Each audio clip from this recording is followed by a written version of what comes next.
우리 패널들이 준비한 사자성어.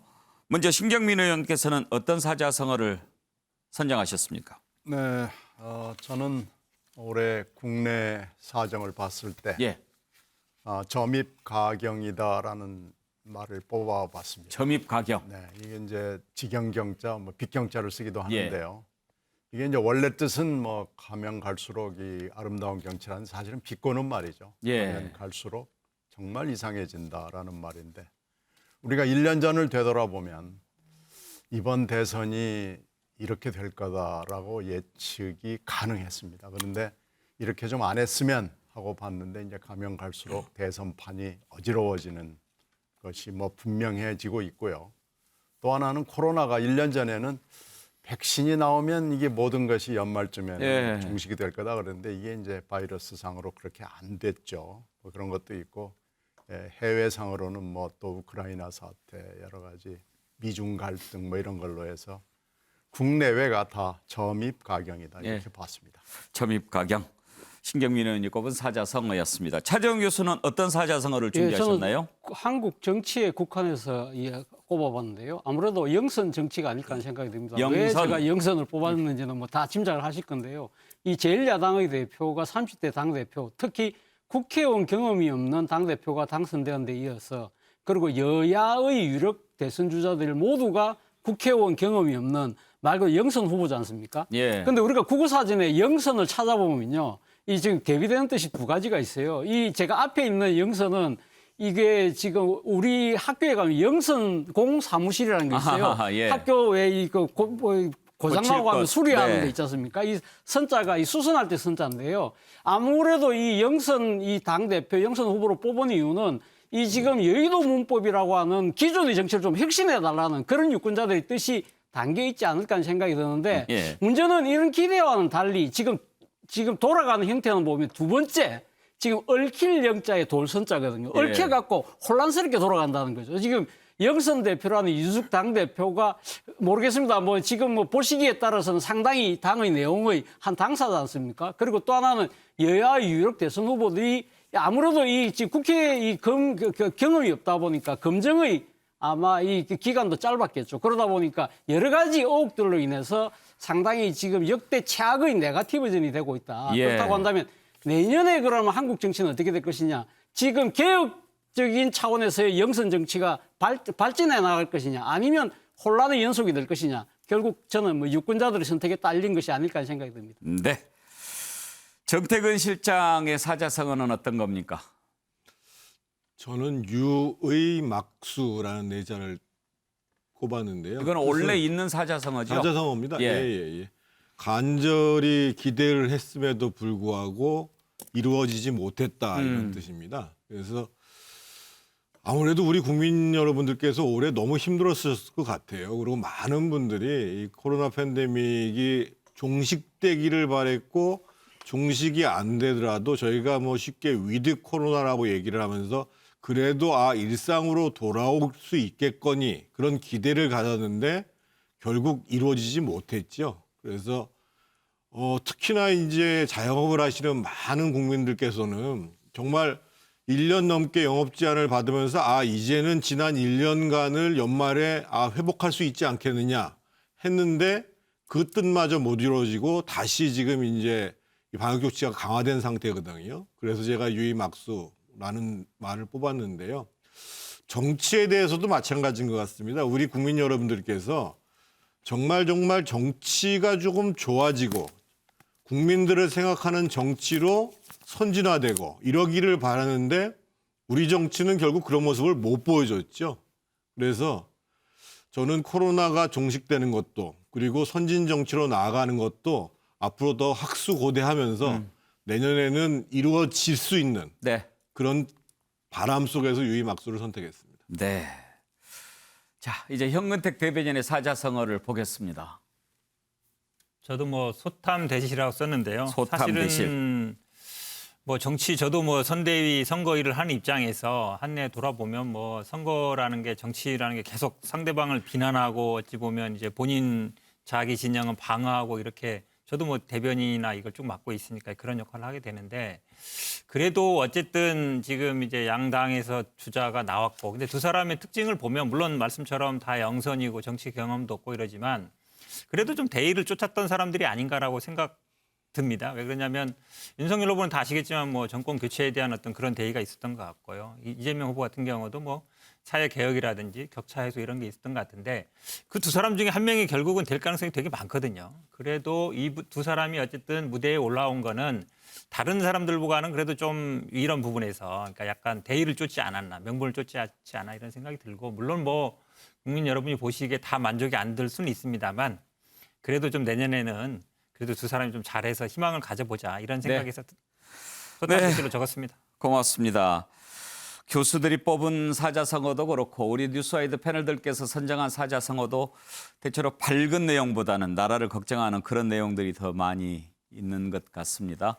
네, 뉴스와이드 패널이 뽑은 사자성어로 올 한 해 돌아봤습니다. 주요 이슈로 넘어가죠. 이준석 대표와 윤석열 후보의 갈등 결국 해를 넘기게 됐습니다. 오늘 김종인 총괄선대위원장이 이준석 대표를 만났지만 빈손으로 끝났습니다. 이준석 대표 선대위 복귀할 수 있을까라고 했는데 이준석 대표 돌아갈 생각 없다. 그리고 윤석열 후보도 만날 생각이 없다라고 밝혔고 김종인 위원장 이제 선대위 돌아오고 말고는 별 의미가 없다. 당 대표로서 대선 승리를 이끌 책무가 있다라고 얘기했습니다. 두 사람의 얘기를 한번 들어볼까요? 아니 뭐 김종인 위원장 말씀 다 하지 않았어요? 나 전혀 안 하셨어요. 그럼 저도 아무 말은 안 해야죠. 그게 아니라 이 대표가 대표님께서 역할을 잘 하실 거라고 그렇게 얘기하셨는데 뭐전 입장 변화가 이거 특기할 만한 입장 변화는 없고 뭐 제가 봤을 때는 김종인 위원장과 뭐 상황 공유 정도 하고 그 정도였습니다. 특기할 만한 입장 변화는 없습니다. 선대위 해체 요구를 계속적으로 하셨잖아요. 그것에 대한 생각도 변함 없으신 거예요? 저는 뭐 제가 굉장히 그 사퇴 이후로부터 일관되게 이야기하고 있기 때문에 저는 뭐 선대위의 변화를 포함해서 이길 수 있는 방향으로 가는 어떤 변화가 필요하다는 얘기를 하고 있는 거고요. 그게 제 복귀나 이런 것은 전제 조건도 아닐 뿐더러 조건부를 하고 싶은 생각도 없습니다. 거기에 대해서 김종인 위원장은 그럼 뭐라고 피드백을 그건 김종인 위원장께 물어보시죠. 제가 이제 전화기 하신 거였어요. 현 상황에 대해서 누가 만나실 생각은 없습니다. 없습니다. 예. 별로 할 얘기도 없는데 뭐 말씀 잘 나누셨어요? 어? 말씀 잘 나누셨어요? 말씀이야 뭐 특별히 얘기할 게 뭐 있어. 잘 될 거예요 내가 보기에. 이준석 네. 대표를 복귀를 좀 설득을 하셨나요? 뭐라고요? 이준석 대표 복귀하는 걸 좀 설득하셨나요? 아니 우리 이준석 대표는 당 대표로서의 이 선거에 대한 역할을 다 할 거예요. 그런 거에 대해서 너무 염려 안 하셔도 돼요. 오늘 뭐 확답을 하지는 않은 아니 뭐 확답할 만하지. 이준석 대표는 당 대표니까 당 대표로서 이 대선을 갖다가 승리로 이끌어야 할 책무가 있잖아요. 그 역할을 다 할 거예요. 선대위 다시 돌아오는 건 아니라는 말씀이에요. 아, 선대위 돌아오고 안 돌아오면 별로 의미가 없어, 그거는. 당대표로서의 좀 예, 정태근 실장. 예. 잘 안 된 것 같은데 잘 될 거예요. 이렇게 얘기하시네요. 아직 시간이 남아 있고요. 오늘 예. 회동 자체에서 이제 뭐 바로 선대위에 복귀하는 것을 의도했다기보다는 어떻든 복귀를 해야 되는 것은 분명하니까 이것을 수습하기 위해서 갈등이 증폭되는 그런 언행이나 행보는 안 했으면 좋겠다라는 뜻을 전달하신 것 같고요. 예. 뭐 이준석 대표도 후보를 만날 생각이 없다라는 것은 자신이 먼저 만남을 요청하지 않겠다라는 뜻이지. 후보가 만나자고 요청하면 왜 안 만나겠어요. 예. 그래서 조금 시간은 걸릴 텐데 저는 뭐 적절한 얘기에 지금 정말 그 정권 교체를 바라는 우리 국민 여러분들, 유권자 여러분들한테 정말 죄송하고 민망스러운 사정들이 계속 벌어지고 있는데 가급적이면 최대한 빠른 시간 내에 예. 윤석열 후보를 중심으로 김종인 총괄선대위원장, 이준석 대표가 한 자리에 서서 삼두마차로 그 정권 교체를 위해서 나아가는 그런 모습들을 보여줘야죠. 예. 정태근 실장, 윤석열 후보가 만나자고 하면 만날 거다 이렇게 얘기하셨는데 저희가 인터뷰도 해보고 또 여기저기서 이준석 대표가 하는 얘기를 들어보면 뭔가 좀 윤석열 후보가 팔을 벌리고 좀 당기면 올 것 같은데 윤석열 후보가 아무 노력을 하지 않잖아요. 지금 뭐 만나자고 하지도 않고 보자고 하지도 않고 전화 한 통도 안 하고 왜 그러는 걸까요? 정말 궁금해요. 아마 이제 뭐 전반적인 정비를 할 생각을 가지고 계셔서 그럴 수도 있고요. 그리고 윤석열 후보의 리더십이 뭐 어떠한 문제가 생기면 즉시 해결하는 것보다는 뭐 좀 이렇게 충분히 상황을 좀 두고 보는 이런 스타일일 수도 있는데 윤석열 후보라고 왜 이 이준석 대표가 보다 더 적극적으로 함께 움직여주는 걸 안 바라겠어요. 그래서 아마 저는 뭐 조만간에는 그런 움직임이 있을 거라고 보여집니다. 예. 자, 윤석열 후보 오늘 두 사람 회동하기 전에 기자들과 만나서 한 얘기가 있습니다. 들어보시죠. 오늘 뭐 오찬한다는 그 얘기 저도 들었고요. 우리 김종인 총괄위원장님께서 좋은 말씀을 해 주시지 않겠나 그렇게 생각하고 저는 이것을 갈등이라고 보지 않습니다. 각자가 대통령 후보로서의 저와 또 우리 국민의힘의 당대표로서의 우리 이준석 대표가 저는 저대로 우리 이준석 대표는 우리 이 대표님대로 맡은 역할을 잘 해내면은 얼마든지 어떤 시너지를 가지고 이 선거 캠페인을 해나갈 걸로 생각을 합니다.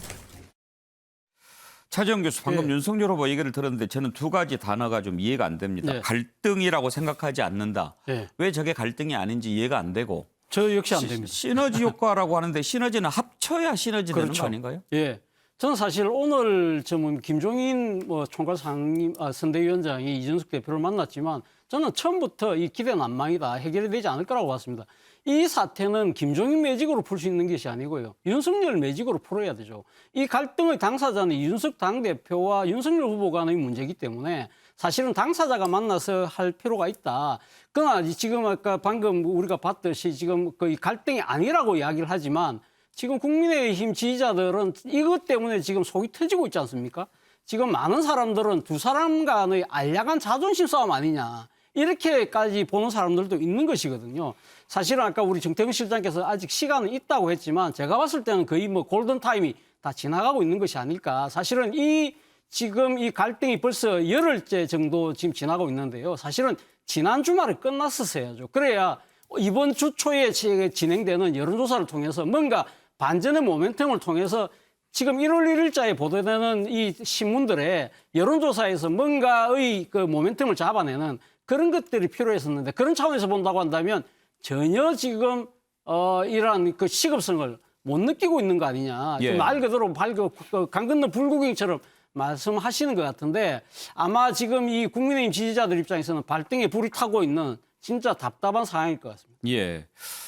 신경민 의원, 이제 문제는 저 갈등 자체도 문제지만 윤석열 후보가 이번 사태를 해결하는 과정에서 어떤 리더십을 보여줬느냐 하는 부분도 있고 오늘 김종인 총괄선대위원장이 이준석 대표를 만났는데도 손을 잡고 못 나왔단 말입니다.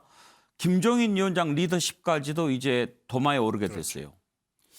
지금 여러 가지 사안을 우리가 쭉 봤을 때 윤 후보의 갈등 조정 능력은 꽝입니다. 그리고 위기 대응 능력이라고 그럴까요? 그것도 지금 별로 실력을 보여주질 못했어요. 근데 지금 후보의 문제와 이준석 대표로 상징이 되는 선대위 문제가 있는데 후보의 문제도 후보 본부장 문제, 뭐 또 실언의 문제에서 이게 지금 문제는 한 서너 가지로 좁혀지는데 이 갈등 조정이나 위기 대응이나 이 대처 능력에서 윤 후보가 매우 실망스러운 대응이나 능력을 보여주는 거죠. 여기에 지금 문제의 핵심이 있는데 지금 윤 후보가 아직 뭐가 문제인지를 인식 자체를 하지 못하고 예. 있는 것으로 보입니다. 리더십 문제가 지금 나왔는데 김종인 위원장을 향해서 또 홍준표 후보도 볼멘 소리를 했습니다. 김종인 위원장이 홍준표 후보를 겨냥해서 이렇게 방관자적인 태도를 취하는 것은 곤란하다라고 얘기를 했지요. 이게 경선 과정에 참여하는 사람들이 방관자적인 자세를 보이고 있다. 홍준표 후보 지금 이준석 갈등도 정리를 못하면서 왜 우리한테 그러느냐. 그러면서 본인의 무책임 무능을 느닷없이 남한테 탓을 하고 있다. 심지어 방자하다 이런 표현까지 썼습니다. 그러면서 내가 지금 그래서 대구에 와 있지 않느냐. 대구 선대위원장 맡고 있는데 정책과 방향이 내가 다른 당신 밑으로 들어가라는 거냐. 이렇게 지금 반발하고 나섰습니다.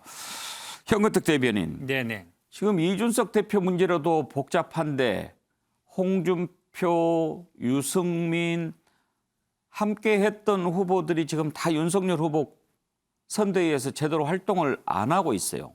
그렇죠. 그러니까 지금 말씀처럼 아마 구원이 있죠. 왜냐하면 경선 과정 중에 그러니까 김종인 위원장이 윤석열 후보 편 들어준 거 아니냐. 약간 그 생각을 하고 있는 거거든요. 홍준표 의원 입장에서는. 그러니까 막판에 약간 갈등이 있었거든요. 근데 결국은 될 거다라고 했기 때문에 본인이 있는 건데 지금 문제 저는 본질을 피하면 안 된다라고 봐요. 문제의 본질은 어쨌든 이준석 대표는 선대위를 좀 쇄신하자. 개혁하자, 뭐 해체 얘기하는데 해체라기보다는 이제 개혁하자는 입장인데 어제 윤석열 후보가 뭐라 그랬냐면 선대위 쇄신 계획 없다.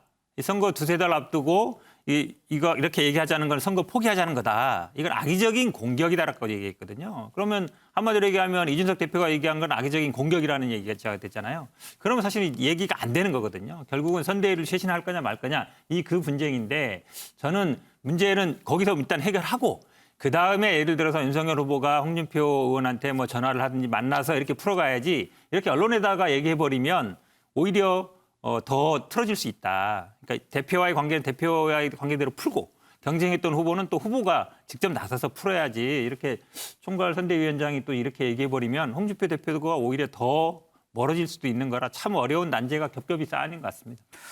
정태근 실장 이제 선거가 68일 남았습니다.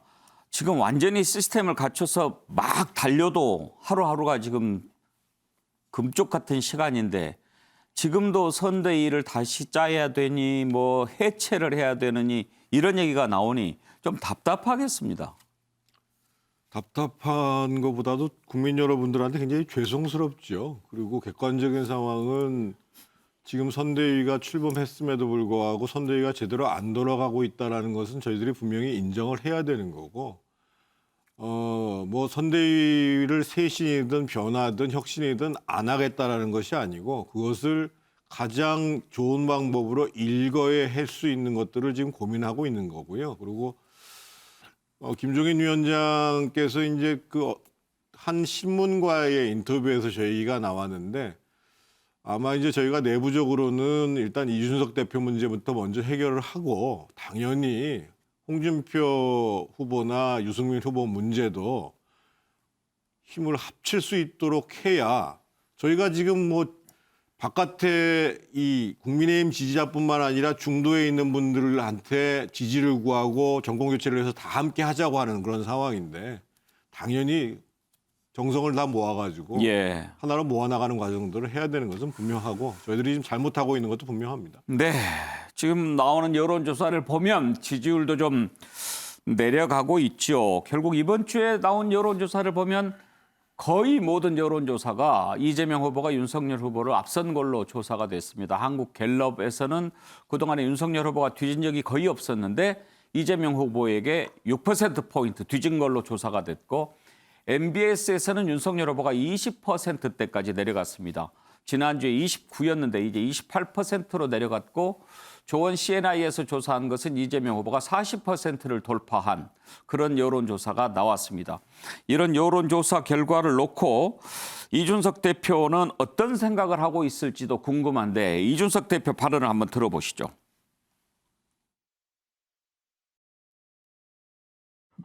참 어안이 벙벙합니다. 저는. 네. 그러니까 지금 60대 이상의 전통적 지지층, 지난 박근혜 대통령 선거 때 2012년 때는 50대, 60대, 70대 결합이었어요. 네네. 그 50대가 이제 10년 나이가 드셔가지고 60대가 된 겁니다. 네. 그리고 거기에 더해서 이제 지금 60대, 70대 우리가 10대, 20대, 30대를 더해가지고 네. 세대 포이론, 소위 세대 결합론을 이끌어왔던 것인데 네. 이게 무슨 근자감인지 모르겠는데 지금 이제 선대위에서 주요 의사결정하시는 분들한테는 네. 10대, 20대, 30대는 우리가 잡아놓은 고기다라는 이런 인식을 준 것 같아요. 네. 왜냐하면 서울시장 선거 이후로 제가 당대표하면서 한 11월까지는 어떤 여론조사를 봐도 거기서 50% 이상의 득표를 했거든요, 저희가. 네네. 그러다 보니까 이거 다 잡은 고기네? 이런 인상을 잘못 줬나 봅니다. 그래가지고 오늘자 조사를 보니까 그분들이 얼마나 뭐 오판했는지 모르겠지만은 이젠 60대 빼놓고는 다 포위당했어요, 거꾸로. 그런데 차지영 교수, 예. 이준석 대표 얘기를 듣다 보면 네.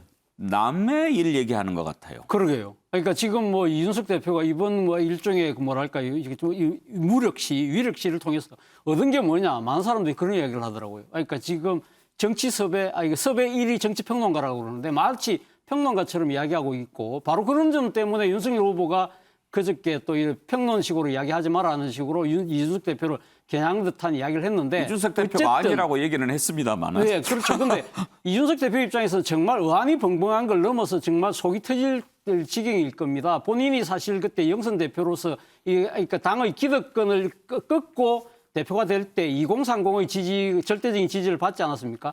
그러한 식으로 상당히 젊은 표심을 갖고 왔던 표들이 지금 다 지금 놓치고 있다. 이러한 부분들에 대한 안타까움, 부분은 사실은 뭐 이준석 대표의 이런 행위 자체가 저는 상당히 반성의 대목이 분명히 있는 거 분명하지만 예. 그래도 결국은 이 선거 자체는 윤석열 후보의 선거지 않습니까? 그렇다고 한다면 윤석열 후보가 저는 모르겠습니다. 저는 그러니까 상대 후보이긴 하지만 이재명 후보가 잘하는 점은 배울 필요가 있다. 이재명 후보가 상당히 지지율이 박스권에 갇히고 역변신에 의해서 지지율이 흔들릴 때 어떻게 했습니까? 아주 빠르게 이 선대위를 설림화시키고 아주 기동성 있게 하고 여러 가지 뭐 말을 바꾼다는 비판은 있었습니다만 이 민심에 딱 적응되는 이야기들을 빨리빨리 했지 않습니까? 이런 부분들은 상당히 발빠르게 한 대목들은 저는 일종의 타산지석으로 삼아야 되지 않을까라는 생각이 듭니다. 차지영 교수 아까 사자성어로 영선 정치라고 이렇게 장문을 하셨는데 네. 대표도 영선, 후보도 영선, 사실 리스크가 있는 조합이죠. 그렇지만 앞서도 제가 말씀드린 대로 영선이라는 것 자체가 아주 개혁적이고 아주 발전적인 측면도 분명히 있는 것이거든요. 그런 측면 때문에 상당히 이 많은 전문가들이 기대를 컸던 부분들이 있기 때문에 저는 지금도 빨리 수습을 한다고 한다면 얼마든지 반전의 모멘텀을 찾을 수 있다는 생각인데 정말 시간이 빨리 지나가고 있습니다. 정태근 실장한테 한번 여쭤봅시다. 지금 저렇게 밖에서 이런저런 비판 또 비평하고 있는 이준석 대표가 선거에 도움이 안 될 것 같은데 이 정도면은 대표 물러나야 된다 이런 얘기 당 내에서 안 나옵니까? 일부 그런 얘기를 하신 분들이 있는데 그런 주장은 저는 바람직하지가 못하다고 생각을 하고요. 지금 이준석 대표는 세대 20대들만을 얘기합니다만 지금 상황을 매일같이 분석하는 저희 입장에서는 20대뿐만 아니라 저희가 그동안 계속 강세를 보였던 서울, 지역적으로는 서울이라든지 부산을 싼 경남 이런 데서도 굉장히 충격적인 지금 하락세가 보여지고 있는 것이고 직업군으로 봐도 계속 자영업자들한테 전통적으로 지금 강했고 주부들한테도 강했고 학생들한테도 강했는데 여기서 다 지금 저희가 하락을 하는 겁니다. 지금 예. 그 이재명 후보의 상승 정도는 한 2% 내외 정도입니다. 그래서 순전히 그것은 저희가 잘못하고 있는 것이고 그러다 보니까 실제로 정권 교체를 바라고 있는 유권자 비율도 떨어지고 있어요. 예. 이분들이 기대감이 떨어지고 있습니다. 그러면 결국은 저희가 이 전열을 정비를 하고 지역적으로든 아빠가 얘기했던 계층적으로든 그분들이 다시 힘을 낼 수 있는 확실한 메시지와 정책을 내고 그리고 이제까지 보여줬던 모습과는 다른 캠페인을 하는 모습들 정말 겸허하게 반성하면서 다가가려고 하는 노력들을 해야 된다는 것이 내부의 공통된 문제의식이고 새해 들어서 해야 될 일이 바로 거기서부터 출발해야 된다는 저는 생각을 하고 있습니다. 예, 자 국민의힘 내홍 결국 해를 넘기게 됐는데요. 내년에는 어떻게 될지 봐야 되겠습니다. 다음으로 넘어가죠. 윤석열 후보 발언 강도가 아주 세졌습니다. 아니 독해졌다는 평가가 더 맞을 것 같은데요. 왜 그런지 한번 배경을 짚어보겠습니다.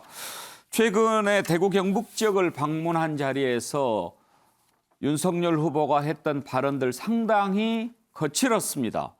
문재인 정부에 있는 사람들 삼류 바보들 이렇게 평가를 하고요. 공수처에 대해서는 미친 사람들 이렇게 얘기를 했는데 윤석열 후보의 발언들 한번 들어보시죠.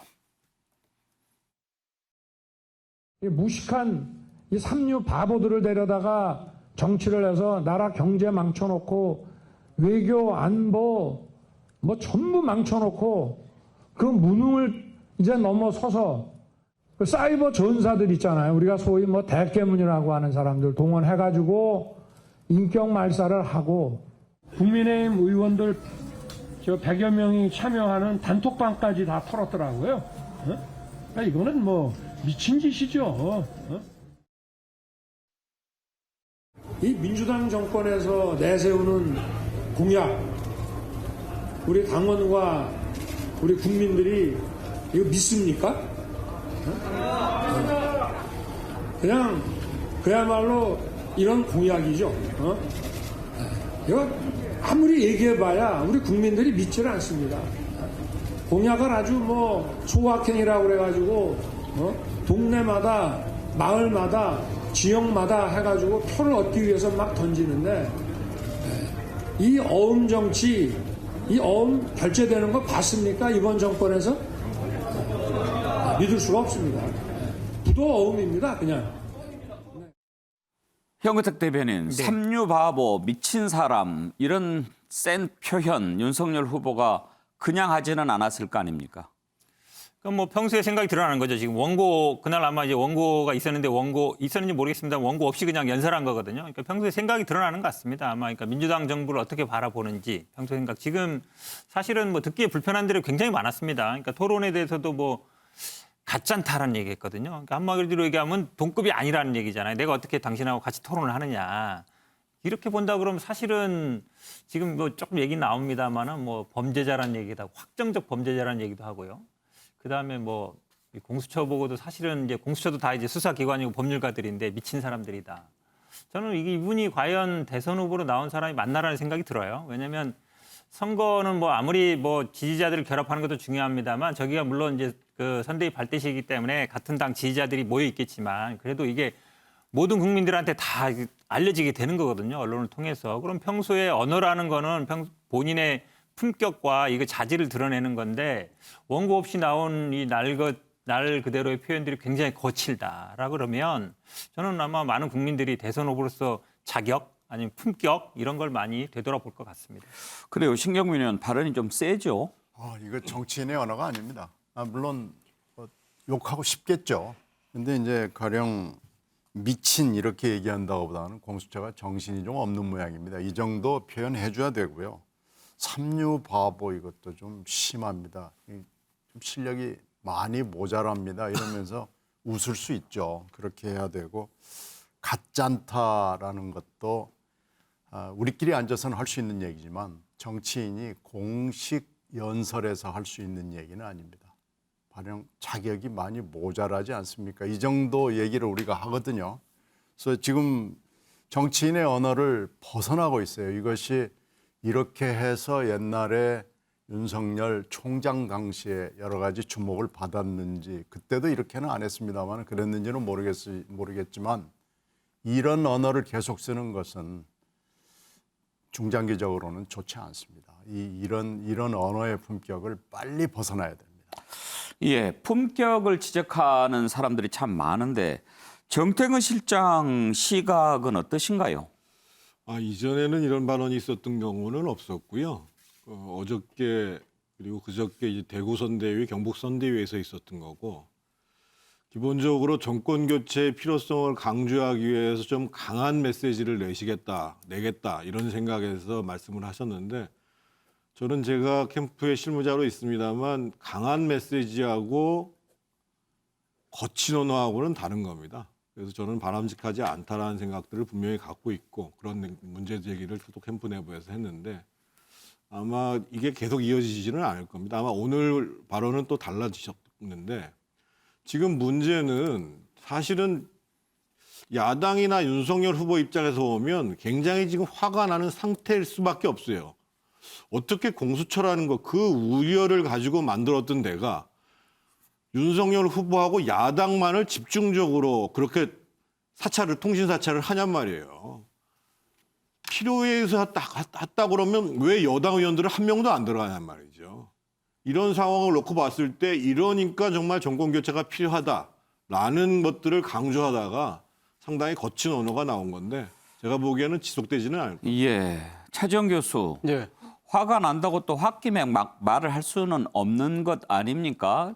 지금 보면은 저렇게 거친 말을 했을 때 극성 지지자들 네. 또 그런 사람들은 뭐 카타르시스 효과를 느낄 수는 있지만 과연 지금 국민의힘이 그렇게 그 공약을 원하는 중도층에게 도움이 될까 싶은 생각이 많이 들어요. 그렇습니다. 바로 그 점 때문에 저는 어떻게 보면 이준석 당대표와의 내용보다도 이 문제가 더 심각한 것이 아닐까 하는 생각이 듭니다. 사실 지금 이 윤석열 후보가 대구 경북에 가서 아주 저런 강한 발언을 했는데요. 물론 이 보수 본색이라는 TK에 어필하고 그리고 또 박근혜 전 대통령 사면 때문에 이 자신의 또 이거 지금 책임론 이런 걸 희석시키기 위한 일종의 발언일 수도 있겠지만 이 지금 이 발언에 담겨 있는 뜻 중에서 저는 문제가 두 가지가 있는데요. 첫 번째는 모든 걸 다 반문에 지금 기대고 반문재인 정권에 기대고 있다는 거죠. 그러면 여기서 나오는 그러면 메시지의 기조가 뭐냐? 분노, 정오입니다. 그러면 미래와 희망은 사라져버리거든요.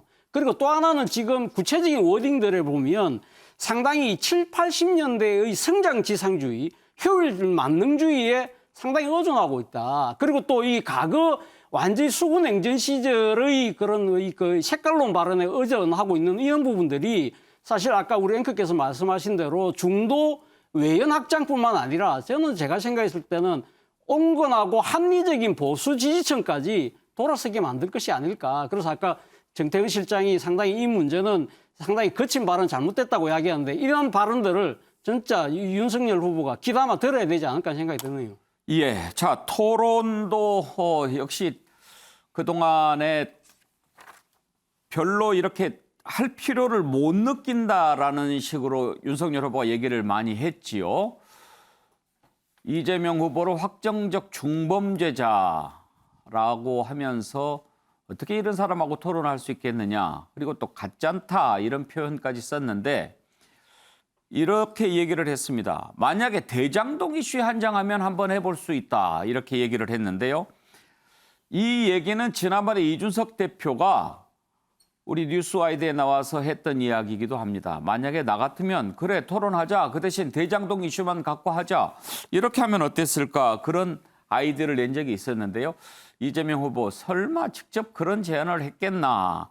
이렇게 받았습니다. 두 후보의 얘기를 한번 들어보실까요? 후보가 저보고 토론을 하자 하더라고요. 제가 바보입니까?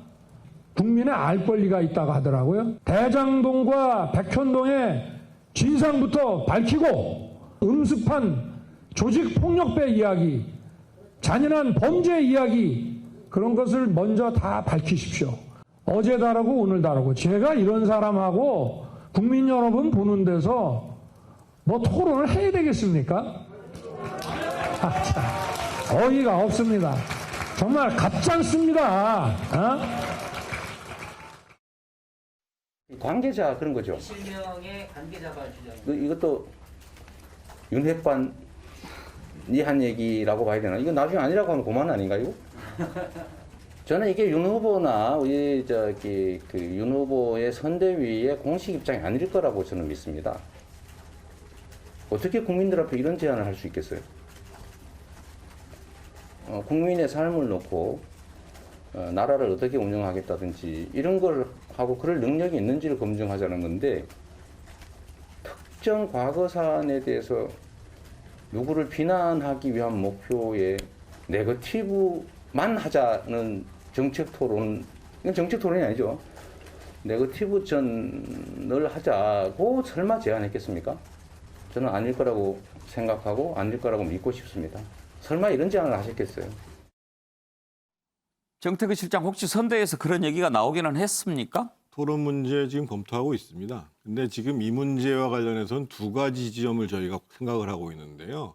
토론을 회피하는 문제가 아니고 첫 번째로는 선거의 구도와 관련이 있습니다. 무슨 얘기냐면 대통령 선거는 세 가지 요소가 가장 중요합니다. 하나는 구도, 인물, 그리고 정책의 문제인데 대한민국 대통령 선거에서 가장 중요한 게 구도의 문제입니다. 구도의 문제인데 지금 저희들이 솔직하게 말씀드리면 저희들은 정권 교체 세력 대 정권 연장 세력의 싸움으로 만들어 가고자 하는 거예요. 근데 그것이 막바로 윤석열 대 이재명 구도로 가는 것이 과연 지금 시기에 맞는가? 이 문제가 첫 번째 검토가 되는 거고 두 번째로는 실제로 이재명 후보가 계속 말바꾸기라면서 토론의 진정성 문제가 있었고 실제로 과거 토론 과정 속에서 사실이 아닌 얘기도 그냥 한단 말이죠. 그래서 과연 토론의 진정성 문제를 확실히 제어할 수 있는 것이 되느냐 이런 것들을 검토한 거거든요. 그래서 저는 신년 들어서 적절한 시점에 있어서 토론할 거라고 생각하고 있고요. 다만 이런 걱정이 있기 때문에 저는 뭐 대장동부터 하자라는 얘기가 어디서 나왔는지는 정확히 알 수는 없습니다만 보다 더 정책적 내용을 세분화해서 예를 들면 뭐 부동산의 문제라든지 일자리의 문제라든지 이렇게 분명한 기조를 가지고 국민들 보시기에 생산적인 정책적 능력을 판단하는 이런 기조로 간다고 하면 뭐 토론을 마다할 이유가 없지 않겠는가 이런 생각을 갖고 있습니다. 선대위 차원에서 대장동만 갖고 하자 그런 얘기가 나온 건 아니다 이 말씀이죠? 저는 그 얘기 어디서 나왔는지 솔직히 잘 오늘 확인을 못했습니다. 형은택 대변인 네네. 만약에 그런 얘기가 나왔다고 한다면 어떻게든 토론을 할 수 있다는 물꼬를 튼 건 아닌가요? 그렇긴 한데요. 대장동만 갖고 토론하는 건 별 의미가 없습니다. 왜냐하면 뭐 토론을 아시겠지만 처음에 시작하는 토론은요. 전체적인 걸 다 합니다. 정치, 경제, 사회, 문화 하다가 그다음에 조금 가면 외교, 안보 문제, 뭐 경제 문제, 말씀처럼 부동산 문제, 뭐 교육 문제 이렇게 넘어가는 거거든요. 그러니까 처음부터 물론 현안 질문에는 할 수 있죠. 대장동 관련. 근데 이것만 갖고 토론한다 그러면 제가 보기에 대통령 선거가 대장동만 갖고 하는 건 아니거든요. 결국은 미래 비전, 어떻게 할 것이냐, 앞으로 우리나라를 어떻게 이끌 것인지 이런 걸 얘기해야 되는 거잖아요. 그거에 대해서 검증을 하는 거기 때문에 지난번 저는 아마 3% TV가 많은 시사점을 줬다고 봐요. 예. 경제 문제에 대해서 깊이 한다든지 아니면 외교 문제에 깊이 한다든지 말씀처럼 부동산 문제 하다가 대장동 문제 나올 수 있죠. 근데 이게 사실은 어찌 보면 이제 실명으로 안 나오다 보니까 공식적으로 이제 제안한 것도 아닐 수 있거든요. 예. 그래서 저는 말씀처럼 뭐 공식적으로 선대위 입장에서 이렇게 얘기하는 게 낫지 뭐 관계자 이렇게 나오는 건 약간 의미 없다고 보고 있습니다. 그런데 신경민 의원 어찌 됐든 윤석열을 보고 마치 토론을 회피하는 듯한 그런 인상을 준 것도 지지율 하락에 한 이유가 되지 않았을까요? 물론이죠. 그건 토론에서 물론 문제가 있지만 포맷이나 여러 가지로 토론을 회피하는 것은 절대로 플러스 요인이 되지 못합니다. 그리고 토론은 많이 하면 할수록 나쁘지 않습니다. 좋다고 제가 말씀을 못 드리지만은 그건 분명히 토론에 장점이 있거든요. 그러니까 토론은 일단은 회피한다는 모습을 보이면 대선 후보로서는 비겁하고 뭔가 좀 무지하고 뭐 이런 인상을 주기 때문에 이건 전략적으로 맞지 않고요. 그리고 토론의 큐시트나 포맷으로 봐서 대장동 하나만 가지고 한다는 것은 그건 이루어지지가 않을 일입니다. 그러니까 이것도 만약에 검토를 했다 그러면은 이건 즉각 폐기하는 게 맞고요. 결국 하다가 보면 여러 가지 이슈를 얘기하게 되고 다양한 또 포맷이 등장을 하면서 자유 토론이 되기 때문에 그 자유 토론에서는 자기가 자기 마음대로 주도하고 그러기 때문에 주도권 토론을 통해서 대장동 문제를 얘기할 수 있죠. 예. 그러니까 어떻게든지 토론은 하는 게 좋고 유리하고 그건 뭐 할 수밖에 없는 겁니다. 차주영 교수, 사실 지금 코로나 비대면 시대에 후보들의 자질과 정책을 검증할 수 있는 방법으로 TV 토론 말고 더 유용한 장치가 있나요? 그렇죠. 뭐 87년 우리 민주화 이후에 처음 치러졌던 대선 같은 경우는 몇만 명씩 모아갖고 대규모 시위를 했습니다만 그런 선거 유세를 했지만 지금 그런 시대가 아니지 않습니까? 방금 말씀하신 것처럼 이 팬데믹 상황에서 이 비대면 상황이라고 한다면 저는 윤석열 후보가 마다할 이유가 없다고 봅니다. 조금 이해가 안 되는 부분이 사실은 지금 윤석열 후보는요, 야당 후보입니다. 마치 지금 여당 후보가 지금 이 방어를 하는 듯한 모습을 보이고 있다. 그리고 지금도 지지율이 역전이 된 상황에서 쫓아가야 되는 상황이라고 한다면 더 적극적으로 다가가야 되죠. 그리고 또 하나는 윤석열 후보가요, 사실은 지금 뭡니까, 과거 국정감사장에서 했던 그 발언이 있지 않습니까? 옛날 2013년도 국정감사장에 했던 사람에게 충성하지 않는다. 그리고 또 이 지금 재작년에 또 국정감사장에 했던 뭐 장관이 그러니까 총장이 장관의 부하입니까? 이런 걸 통해서 상당히 국민들을 어필했던 측면이 있거든요. 상당히 저는 잘할 수 있을 거라고 보는데 왜 기피할까? 준비가 부족하구나. 사람들이 생각할 수밖에 없다는 것이죠. 이러한 부분들도 상당히 문제고 특히 더 문제는 뭐 가짠타는 식으로 상대 후보를 그렇게 폄하하게 이야기하는 부분들은 그러면 그 상대 후보를 지지하는 국민들, 유권자들은 뭐가 됩니까? 이런 부분들에 대해서 상당히 배력이 부족한 부분들이 지금 현재 전반적인 하락하고 연결되는 것이 아닐까 생각이 듭니다.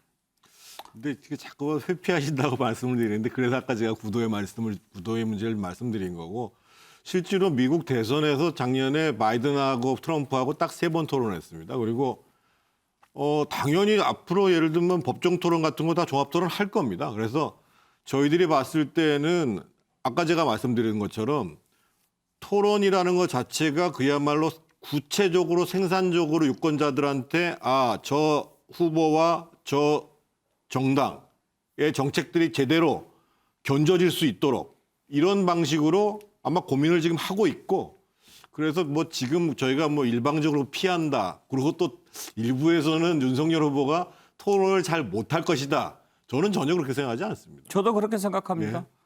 윤석열 후보가 토론을 잘 못할 거라고 생각해 본 적이 없고 토론 16번 국민의힘 경선 때 하면서 갈수록 나아지고 있다고 모든 패널들도 인정을 했습니다. 그런데 윤석열 후보가 계속 16번이나 토론했는데 누가 보기나 했느냐라는 둥 이렇게 토론에 대해서 부정적인 입장을 자꾸 밝히니까 토론을 회피하는 것처럼 보인다는 거죠. 그러니까 저게 과연 도움이 될까 이런 생각이 드는 거 아닙니까?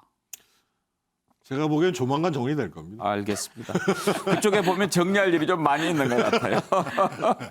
예, 다음으로 넘어가겠습니다. 박근혜 전 대통령 오늘 영시를 기해서 자유의 몸이 됐습니다. 여전히 병원에 머물러 있지만 어제와 오늘은 하늘과 땅 차이만큼이나 크지요. 대선을 눈앞에 둔 시점이라서 박근혜 전 대통령 거취에도 관심이 쏠립니다. 박근혜 전 대통령을 지지하는 사람들 어젯밤부터 병원 앞에 모여서 영시가 되기를 기다렸다가 영시가 되자 아주 환호성을 지르는 그런 모습 보여줬는데요. 그 장면 한번 보실까요?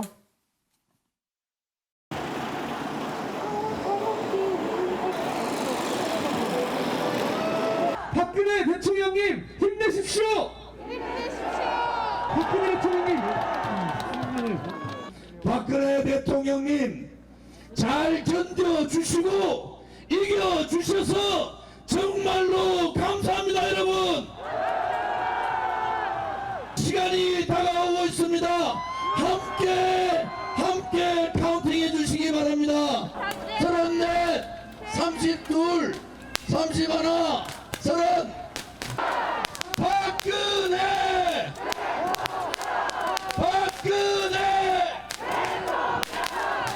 박근혜 대통령께서 사회공으로 국민 곁으로 오셨습니다.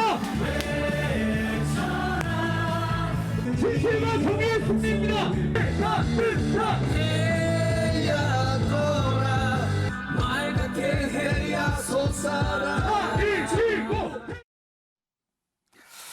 신경비는 어젯밤에 날씨도 매우 추웠는데 저렇게 지지자들 참 대단합니다. 그러네요. 예, 그동안에 석방하라 이런 요구들을 계속 지지자들이 했지요. 뭐 굉장히 많이 있었고요. 예. 청와대 쪽을 향해서 뭐 굉장히 많은 여러 가지 요청, 압박 뭐 이런 것들이 많이 있었고요. 정말로 여러 가지 일들이 그 물밑에서 일어났습니다. 예.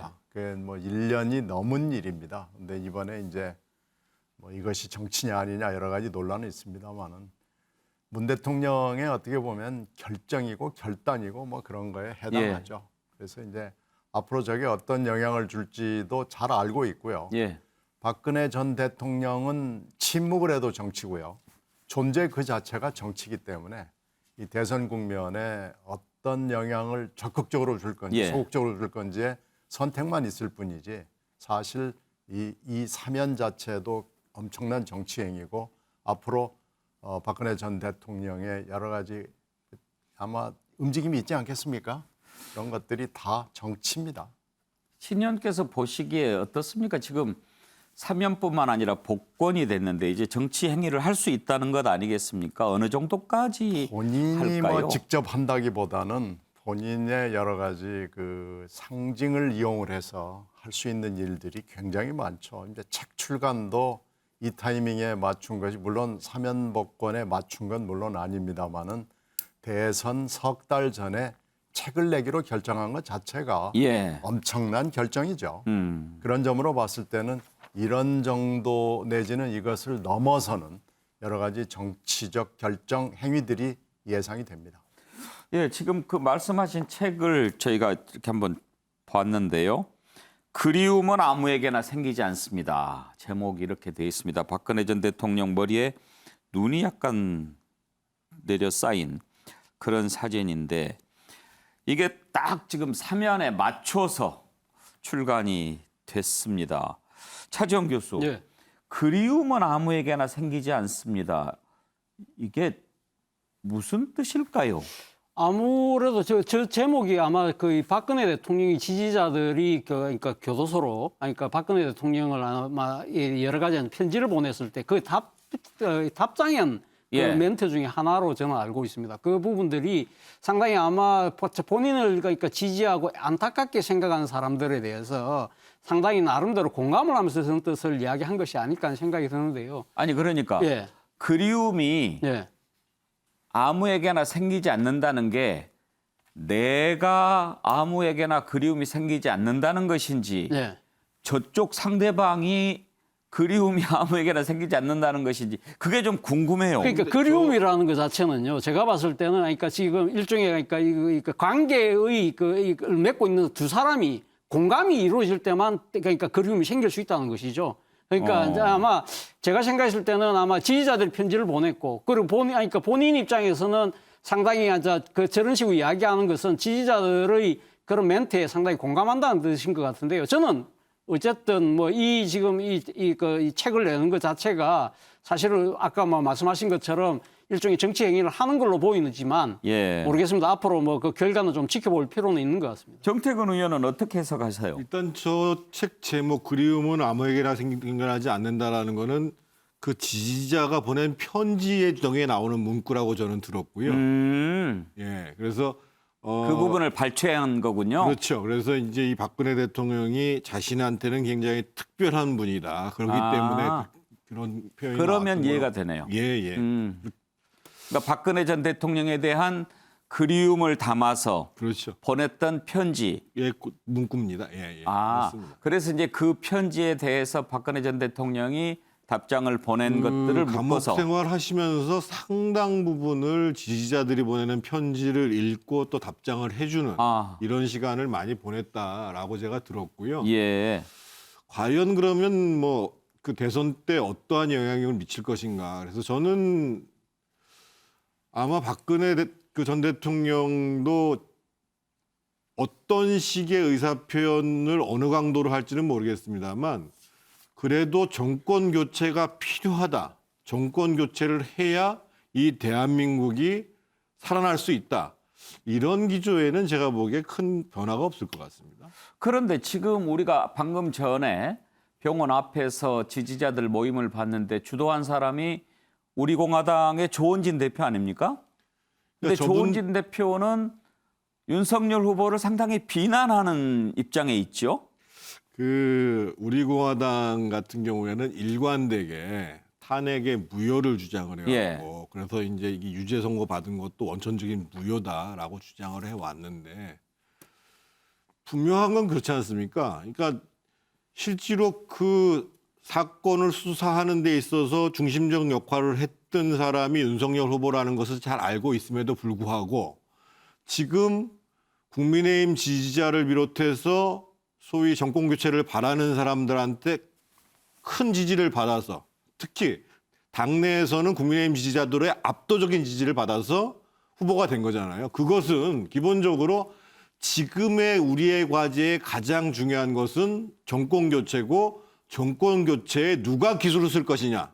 이 문제에 있어서는 이미 정리가 끝났다고 하는 것이죠. 예. 그래서 저는 뭐 우리 공화당 분들이 주장해온 부분들에 대해서 이해는 합니다만 그것이 그렇게 대선의 전국에 영향을 미칠 거라고 생각하지는 않습니다. 현근택 대변인 보시기에 만약에 박근혜 전 대통령이 대선 임박해서 메시지를 낸다면 누구 편을 들 것 같습니까? 어려운 질문인데요. 윤석열 후보 편 들 것 같지는 않아요. 본인이 뭐 정치적인 걸 떠나서 그래도 어쨌든 수사를 직접 했고 그다음에 뭐 지금 조원진 후보 대표가 계속 얘기하고 있죠. 45년형 구형했다고 얘기하고 있는데 그 실무자였으니까. 근데 저는 이제 사면 받고 지금 몸이 별로 안 좋잖아요. 지금 거처도 지금 정해지지 않은 상태에서 과연 대선이 2달밖에 안 남았는데 그 사이에 어떤 메시지를 내는 게 좀 적절한가. 왜냐하면 사실 이제 전두환 씨 같은 경우에도 5.18에 대해서 특별하게 어떤 그 본인의 메시지를 안 낸 상태에서 사면했다. 그리고 결국은 마지막까지 끝까지 이게 문제된 거잖아요. 지금 책 출간도 보면 이 탄핵에 대해서 약간 부정적인 시각을 보이고 있거든요. 결국은 이게 약간 그럼 뭐 달라진 게 있느냐, 사면을 괜히 해준 거 아니냐 이런 여론이 생길 수 있어서 제가 보기에는 정치적인 메시지를 내는 게 대선 국면에는 적절치 않다. 제가 보기에는 뭐 일단 건강 추스리는 게 먼저고 그다음에 본인의 좀 건강 안전하게 좀 편안하게 여생을 보내는 게 우선 아닌가 이렇게 보고 있습니다. 박근혜 전 대통령이 지난번 총선을 앞두고 메시지를 발표한 적은 있지요. 그런데 사실 큰 도움이 안 됐습니다. 이번에는 오늘 새벽 0시 사면 복권이 됐을 때는 메시지를 별도로 내지 않았지만 지난번 발표가 났을 때 유영하 변호사를 통해서 입장을 밝힌 적은 있지요. 그 내용을 한번 다시 들어볼까요?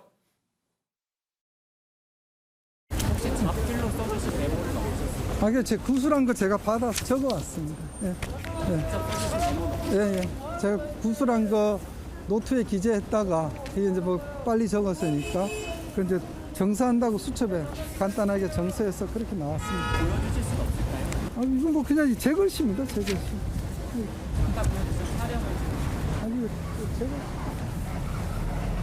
제가 쓴 거 여기에 쓰고 뒤에 요 정도.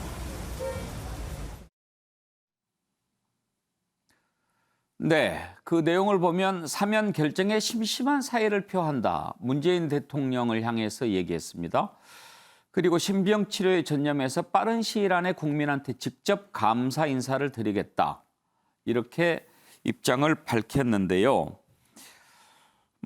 차재원 교수, 이 책을 보면 책에서도 이 책은 이제 사면 복권 되기 전에 한 거니까 낸 건 이제 펴낸 거니까 사면이 될 거라고는 생각 안 하고 썼을 수도 있어요. 그런데 이제 앞에 서문에 언제가 될지 모르지만 국민 여러분을 다시 뵐 날이 올 것입니다.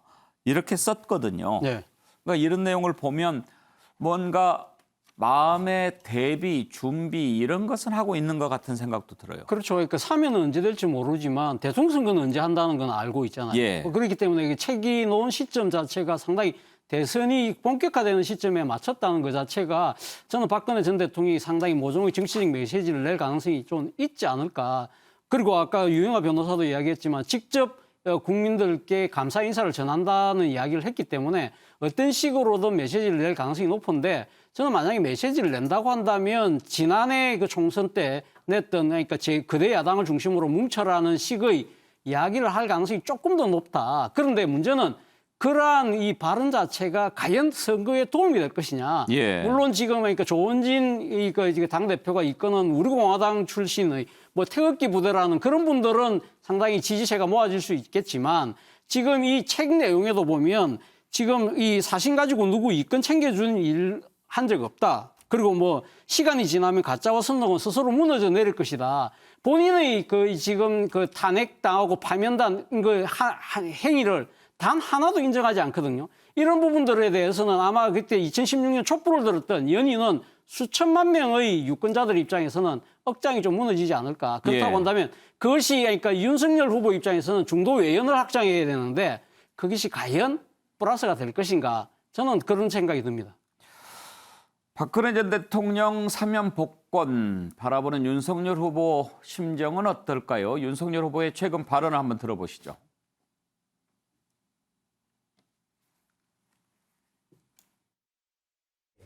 추가 구속영장 발부한 걸 두고 약간 부당하다는 취지로 말씀을 하신 게 있거든요. 또 찾아뵙는다고도 하셨는데 이런 부분 앞으로 어떻게 풀어나가실 건지. 제가 아직 그 책을 읽어보지는 못했습니다만은 저는 지금 정치인입니다.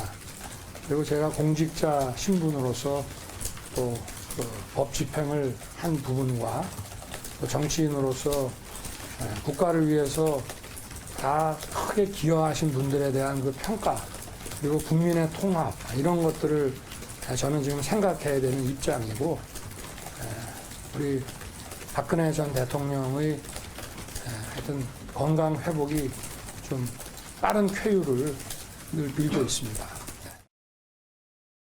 신경민 의원, 저 부분도 상당히 좀 이제 앞으로 델리케이트한 문제가 될 것 같습니다. 만약에 윤석열 후보가 찾아뵙겠다고 그랬잖아요.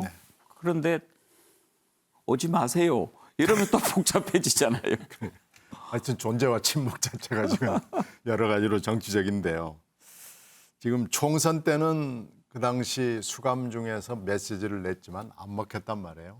근데 대선은 좀 다를 거예요. 예. 그리고 일이 어떻게 그렇게 풀려가지고 지금 윤 후보가 말하자면 야당의 후보가 된 거 아니겠습니까?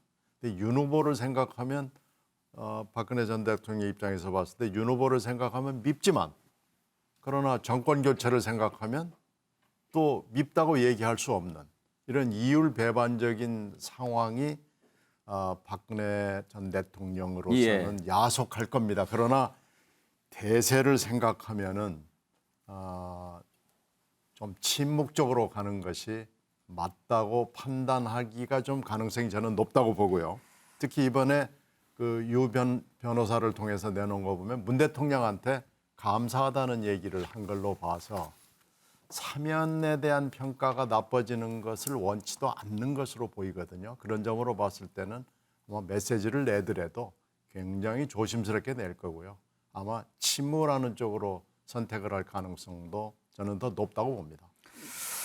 참 역사가 얄궂습니다. 자신을 구속하고 수사했던 사람이 자신을 바꾼 그 정부에 또 정권 교체를 원하는 당의 후보가 될 줄 누가 알았겠습니까? 뭐 아무도 예상을 못한 거죠. 참 희한한 상황이 벌어진 겁니다. 네. 다음으로 넘어가겠습니다.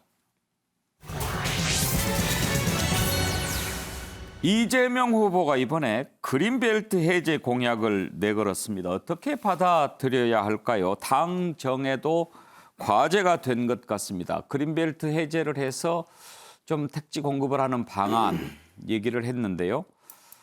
먼저 이재명 후보의 그 발언을 들어보시죠. 정부와 협의를 할 때 3기 신도시 외에 추가 그린벨트 훼손을 통한 신도시 공급은 나는 반대다라고 제가 정부에 통보를 했어요. 이게 문제 해결의 근본적 대책은 못 된다고 저는 봤던 것이어서 그랬는데 지금은 어쨌든 시장이 너무 강력한 요구를 하기 때문에 저는 추가에 여지가 있다면 일부 그린벨트 훼손을 통한 택지 공급도 유연하게 고민해야 된다고 생각합니다.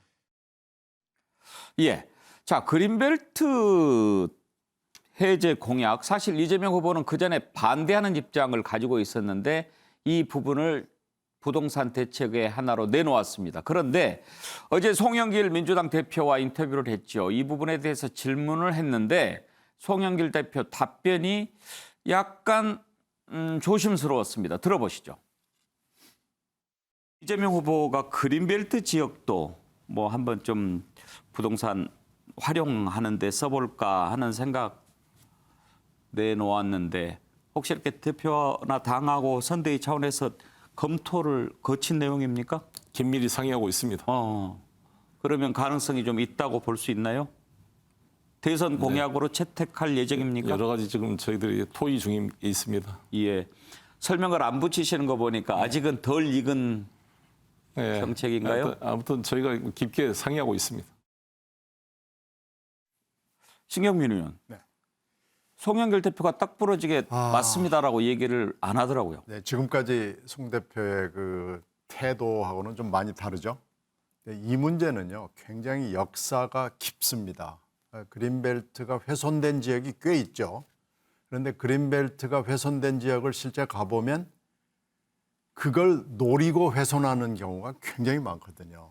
그래서 이렇게 훼손을 해가지고 그린벨트에서 빨리 풀리도록 로비를 하고 협상을 하고 그렇게 갈 수 있도록 지금 한번 해보자라고 그쪽에 이해관계가 있는 사람들이 열심히 노력하는 데가 굉장히 많습니다. 그래서 그렇게 만약에 정책을 간다 그러면은 사실 그린벨트가 굉장히 많이 고의적으로 훼손될 수가 있거든요. 그래서 이 정책은 지난번에도 여러 번 얘기가 있었습니다.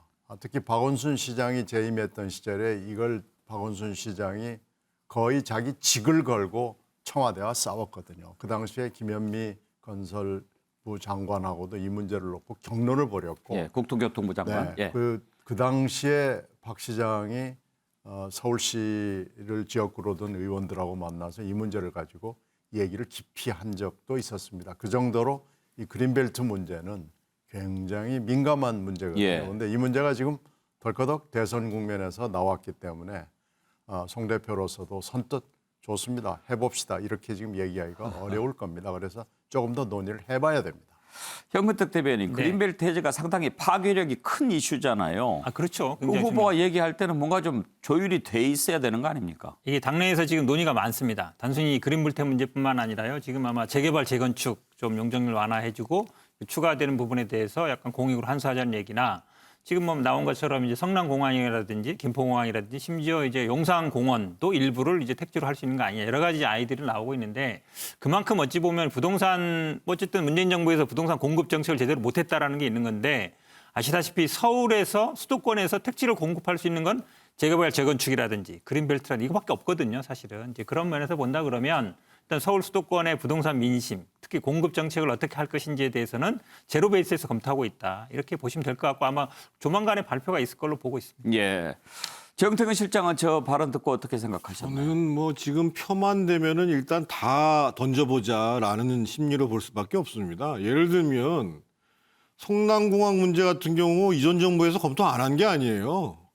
군사적으로 그 문제를 존치시켜야 되는 문제가 있기 때문에 그래서 그 이후에는 역대 후보들이 더 이상 얘기를 하지 않은 거예요. 그러니까 대통령이 되겠다고 하시는 분이 이미 그 문제에 대해서 그러면 뭐 군사 전략을 바꿀 것인지 이런 거에 대한 검토도 없이 그냥 내질러 버리고 이재명 후보가 어제 뭐 제대로 미래로라고 그러는데 그린벨트의 문제는 앞으로 제대로입니다. 앞으로 제대로니까 앞으로를 얘기를 한다고 하는데 그린벨트의 문제는 대단히 지금 현 시점뿐만 아니라 과거부터 시작해서 미래를 가지고 정말 굉장히 가치적으로 또 역사적으로 판단할 문제인 거예요, 지금요. 근데 지금 보면 일관되게 표만 되면 일단 던져본다. 이것뿐만 아니에요. 지금 뭐 아동소득 주는 거, 기본소득 주는 거, 여기 국토보유세 기본소득을 위해서 또 갑자기 국토보유세 한다는 거. 그래서 하는 거 막 지급하겠다는 걸 합쳐보니까 한 350조 나오더라고요, 보니까. 예. 그러면 어떻게 국가를 운영할 거란 말이에요, 이제. 그래서 저는 뭐 당장은 그 해당 이해관계자 여러분들께서 그래도 나의 문제를 해결하는 것은 이재명이야라고 생각할지 모르겠습니다만 그야말로 이게 정말 다 부도어음이 되고 또는 이게 국가의 미래를 봤을 때 잘못된 정책이 되면 그 후과는 전부 다 국민들한테 돌아오는 거죠. 자, 양쪽 얘기를 들어봤는데 차재영 교수는 어떻게 평가하십니까? 저는 그린벨트 해제 아까 뭐 이재명 후보도 이야기했지만 근본적인 대책이 못 된다고 해서 반대했다고 그랬지 않습니까? 저도 말 그대로 지금 그 인식은 맞다고 생각하거든요. 그런 측면에서 보면 사실 그린벨트 그러니까 해제 그리고 뭐 공항 이전 이런 것들은 말 그대로 저는 좀 은발의 오줌 누기가 아닐까 하는 생각이 듭니다. 물론 지금 이제 수도권 서울을 중심으로 한 수도권의 이 주택 공급이 모자라니까 250만 호를 공급하기 위해서 택지를 지금 추가하겠다는 것인데요. 저는 조금은 발상을 전환할 필요가 있지 않나. 무슨 이야기냐면 수도권 집중이 가속화되는 이러한 것을 막아야만 근본적으로 해결이 된다는 거죠. 아무리 핵폭탄급 이 공급을 한다 하더라도 이런 식으로 지금 지방이 소멸되면서 전부 다 서울로 다 모이는 이러한 현상 자체를 그대로 두고 아무리 공급을 한다고 하더라도 저는 계속적으로 이런 문제는 생길 수밖에 없다. 그렇다고 한다면 이재명 후보라면 저는 일종의 뭡니까? 이 국가 균형 발전 그리고 이 지방 분권 이런 부분들을 내건 저는 개헌안 같은 거를 좀 던질 필요가 있지 않나. 예를 들면 관세범법에 의해서 묶여 있는 세종시로서의 수도 이전 그리고 또 지금 지방을 살리기 위한 여러 가지 문제들을 같이 지금 공약을 내세워서 이걸 갖다 공급과 같이 병행을 한다고 한다면 지역민표도 얻을 수 있지 않을까요? 그리고 근본적인 문제도 해결할 수 있다는 생각이 듭니다. 그린벨트 해제를 넘어 더 큰 그림을 제시를 해야 그렇죠. 될 필요가 있다. 발상의 전환을 해서 지방도 같이 살 수 있는 예. 수도권 집중을 막아야 된다. 그래요. 사실 신경민 의원 그린벨트 해제는 선거 때마다 나오는 얘기 아닙니까? 그건 뭐 단골 메뉴죠. 그런데 그린벨트 해제해서 거기에 주택을 공급하는 것 그리고 아니야 그린벨트는 끝까지 우리가 지켜야 할 마지막 보루야. 이걸 갖고도 정말 중요한 담론 이슈가 될 겁니다. 이거 맨날 싸우다가 결국 결론이 없이 그냥 끝난 이슈입니다. 이건 뭐 한두 번 나온 게 아니고요. 대선 때마다 나왔다고 보면 됩니다. 현근택 대변인, 이 문제 당이 정리를 해야 되겠죠? 지금 아마 뭐 토론회 같은 건 하고 있고요. 아마 준비는 하는 것 같습니다. 근데 말씀처럼 사실은 쉽지 않은 문제입니다. 근데 약간 딜레마는 있어요. 왜 그러냐면 지금 차 교수님 말씀처럼 뭐 당연히 서울에 집을 많이 지을수록 더 모이게 돼 있는 거죠. 인구 더 모이게 됐고. 근데 또 서울 수도권에는 집 없다고 하는 분도 되게 많거든요. 왜 우리는 살 집이 없냐, 왜 이렇게 비싸냐 하는 게 있어서 또 공급을 안 할 수 없는 입장이고요. 그러니까 그런 딜레마 상황이 있어서 그래도 집을 살려는 사람이 있으면 살 집은 지어줘야 된다. 예. 그리고 문재인 정부도 그동안 공급 정책을 안 했다. 그렇기 때문에 저는 아마 국민의힘 쪽에서도 뭐 재개발, 재건축 같은 건 당연히 찬성할 것 같고요. 물론 공항 이전 문제 같은 건 뜨거운 문제입니다만 뭐 용산기지 같은 것도 저는 반 정도는 뭐 주택 지을 수 있는 거 아니냐고 생각하고 있고 개인적인 생각입니다만 뭐 그린벨트 문제도 충분히 논의할 수 있다고 보고 있습니다. 근데 지금 재건축은 국민의힘이 찬성하는 게 아니고 저희들이 주장해 왔는데 여러 가지 규제로 지금 못 해왔던 겁니다. 그러니까 그 어쨌든 논의할 수 있다는 얘기예요. 지금까지 패턴을 보면 꼭 후보가 이렇게 던지고 나중에 당이 쫓아가는데 미리 이렇게 조율을 해서 나오면 더 낫지 않을까요? 이게 아마 부동산 문제는요. 지난번에 박주민 의원실에서 토론회를 먼저 했습니다. 먼저 예. 하고 이제 얘기하는 거라 사실은 의견을 듣는 과정으로 보면 되겠습니다. 알겠습니다.